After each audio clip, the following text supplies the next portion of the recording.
Hey, Donny here. Okay, doing another video here on the 500i, the wearable parts that are wearing out quick on them. So let's start with the crankcase.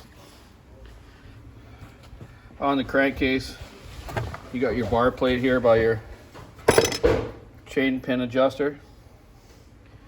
They're using a real thin piece of tin plate now for a bar plate.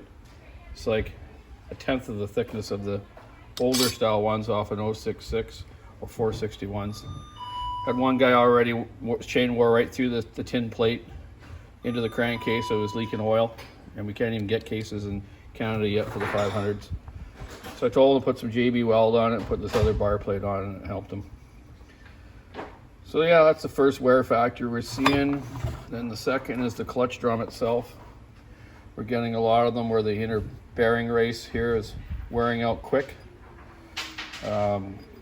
Grease does help, but it's just going to wear quicker. So if the drum starts flopping around like this, you're going to have two factors. The chain's going to come off easy, and it's going to wreck your oiler gear underneath. Also, the thickness, the wall thickness of the clutch drum is quite thin compared to the old style ones and Husky ones. Had one already on a 462, the clutch wore right through the drum, and obviously wrecked the drum and the clutch and the oiler. So yeah, watch for those. If it's wobbling like that, put some grease in it or replace it. New bearing would help too. It obviously wears a bit too.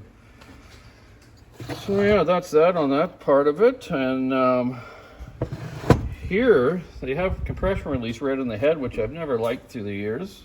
066s and some of them years ago had the odd compression release. The top would break off, then the whole plunger thing here falls right into the motor. Not a good situation, blows it up.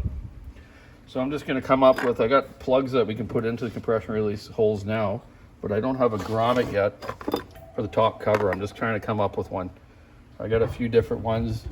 They don't quite fit right, but I'll find the right one so the hot air isn't blowing up on your hand. Speaking of this cover, same as the 661s, having some wear issues with these pins here. This pin, and this one. Thing starts moving around on the saw. Moving around like this. So those little points, mounting points for this cover to sit down on these grommets with the steel inserts are wearing off. So now the thing's flopping around and will fall off. Come on, they need to make them a little thicker, the plastic, or a little bit better system. Like maybe a screw that holds it down and tight against those instead of this lock pin here, which is going to wear too, right?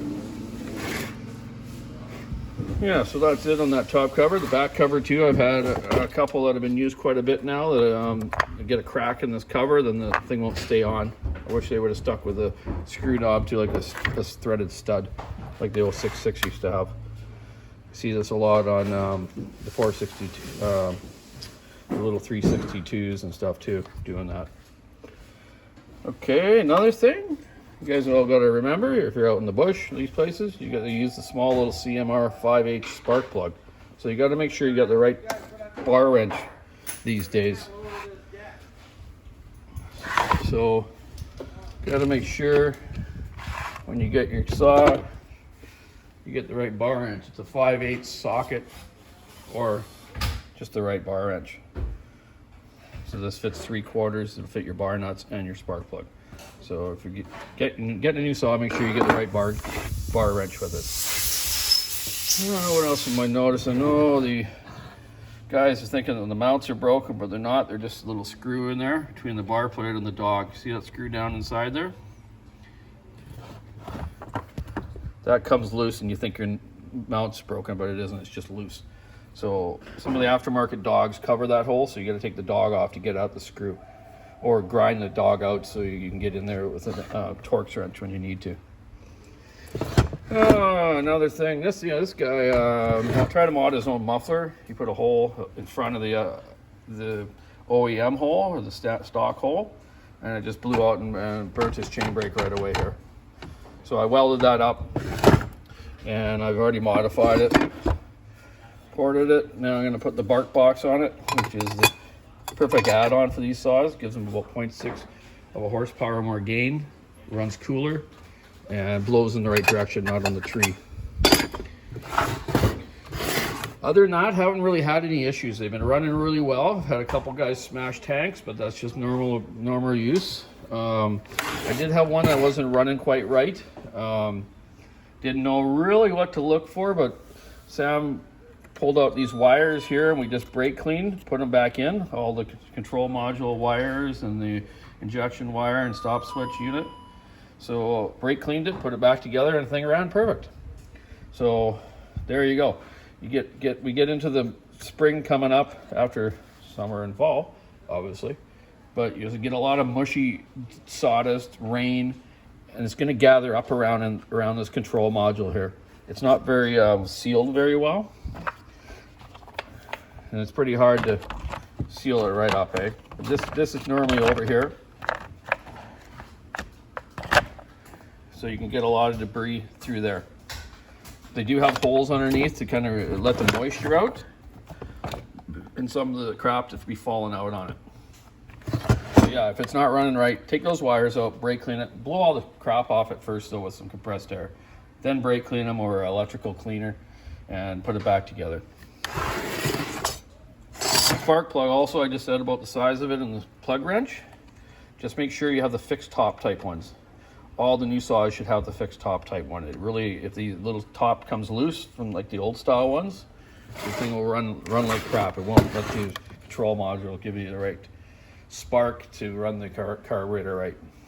If it's a carburetor one, where this is injection, as you know. Okay, other than that, these saws have been really good. See how they last in the long run. Get a year under their belts and see what happens to them. Okay, so yeah, that's the 500i. I do have one more thing actually. Oh, these side covers suck. So these things are terrible. This thing here, right away, this thing bends, it breaks. Now your chain's going right through there, right through the back of your cover, and all the sawdust is blowing in your face. I'm gonna try to make some Teflon ones. We gotta figure out on a milling machine how to make some up. I do put the dust flap on them though, the guys that are buying them on the coast here. So I riveted the back so that don't bend and break. And then I rivet the leather right there, which kind of holds that thing in place too. And I put my center washer thing in, keeps the chain on. So these covers are quite short. So if you don't put the dust flap on here, you get a lot of stuff in your face. So everyone should want me to put these on their saws for them. And we got some larger spikes, bucking spikes for them, falling dogs. These are the 3-point ones from West Coast Saw, and we have the 5-point ones from the other fellows, whatever they are. Pro safety dogs, that's right. Yeah, not too many guys use the standard dogs here on the West Coast in BC. They just don't sit down far enough. The bottom of the dog needs to be close to an inch below the crankcase properly to reach around on the flare butts and stuff and dog your saw and to get your undercuts and back cut done right.